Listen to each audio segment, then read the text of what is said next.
In 2010, a brand new MMO hit the App Store and took over by storm.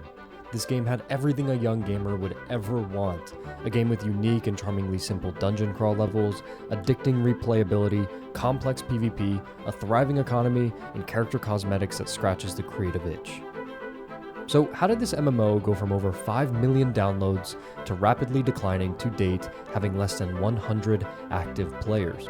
And what actions did the studio make to ultimately lead to the demise of the game? This is the story of the rise and fall of Pocket Legends.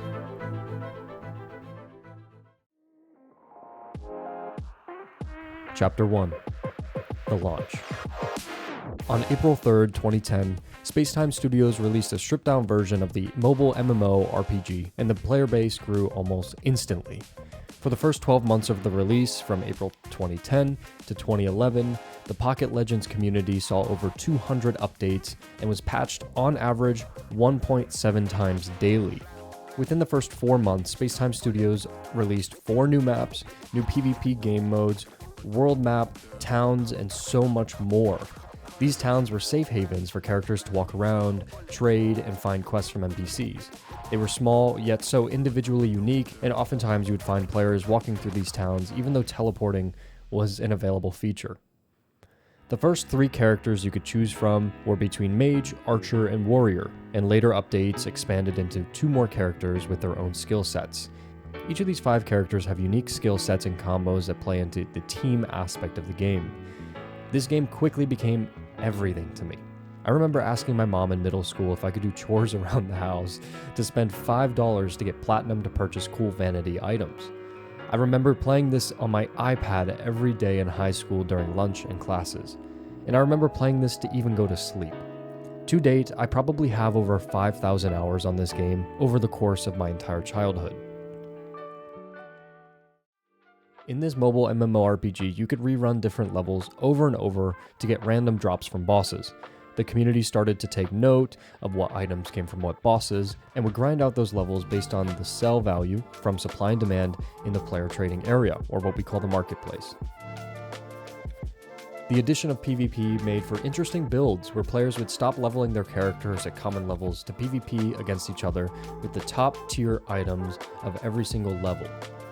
So for instance, we have level 22 tiers, we have level 56 tiers, 60, 72, and so on. Joining guilds gave a sense of community, and there were requirements to join some guilds. These guilds would host events in the guild hall, farm levels together, and even PvP for fun. The most addicting aspect of the game is the replayability farming aspect. I would run the same level brainlessly for hours and hours just to get a single drop. The dopamine just kept me going. The developers added new level caps, which also required new areas to explore. The max level beginning at 56 and now sits at 120. To keep these players happy, the developers had to keep adding features to the game along with the max level increase. But players are now left wondering, why did development stop? And why was there such a massive drop-off in the player base? Chapter 2. The Crash of 2016.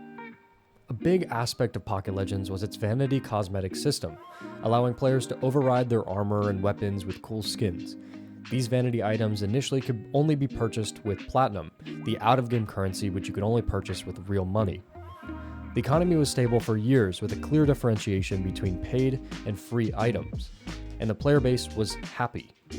However, in attempts to keep the newer free players engaged in the game, Spacetime Studios launched the update that would forever seal the fate of the game in 2016. In this update, all items were now able to be traded. This flooded the in-game market with a ton of new items and allowed free players to have their first taste of vanity items.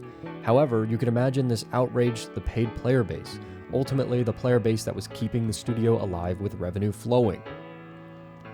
This was around the time that I quit. I remember it clear as day. I updated the app, logged in, and saw all vanity items spiking to outrageous prices in the marketplace. As a player that had spent close to $200 on the game, I immediately saw the harsh reality that my real-life money had no tangible, intrinsic value in the game, and many other players shared that same sentiment. In addition to this, there was a huge black market scene within the game. Tons of websites selling and scamming accounts, gold, items that were untradeable, and so much more. And to be honest, I'm assuming there's a link between the decision to make all vanity items available for in-game trading and the rise of black market with real-life trading. These accounts would be sold from player to player and would hold some of the rarest items in the game. I'm assuming the studio saw this and recognized the only way to prevent this type of trading would be to implement the changes of in-game trading. In their minds, this would hopefully lead to more platinum purchases by players wanting more in-game gold to then buy these rare vanity items from the marketplace itself. The economy quickly became imbalanced, with prices fluctuating beyond comprehension. After the hype died out, a few players were left with the majority of the money, ultimately deciding the market value of everything. Chapter 3: The Future. At the time of launching, Spacetime Studios had also launched its other games, with pretty much identical mechanics to Pocket Legends, but for very different audiences. From a business standpoint, this makes sense. They've unlocked the key to addicting gameplay, and now if they continue to replicate this game across different niches, they have new users within those niches, driving revenue from multiple games. I'm guessing this plays a key part in the downfall of all of the subsequent games. When businesses spread attention across too many areas, they start to lack attention to detail.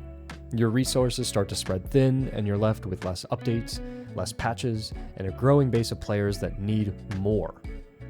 The user Totaled makes a great point on the Pocket Legends forum. PL is an old game created with an engine from 2010. It restricts devs from updating textures, mechanics, etc. Essentially, this prevents developers from any big changes in visuals, and porting it to a newer engine for future updates would be expensive and time-consuming. With a dying fan base means less income for in-game purchases, means less available resources to put towards its development. The sad reality is this game's time has passed its prime and will never see the light again. The story of Pocket Legends is a bittersweet tale of innovation, community, and the inevitable challenges of maintaining an engaging MMORPG. From its explosive beginning, capturing the hearts of millions with its engaging gameplay and vibrant community, to its gradual decline amidst economic turmoil and strategic missteps, Pocket Legends serves as a reminder of the ever-evolving digital entertainment world. Its legacy lives on in the memories embedded into its players' brains within the world of Altera. Thanks for joining me on this journey of nostalgia, and I'll see you in the next one.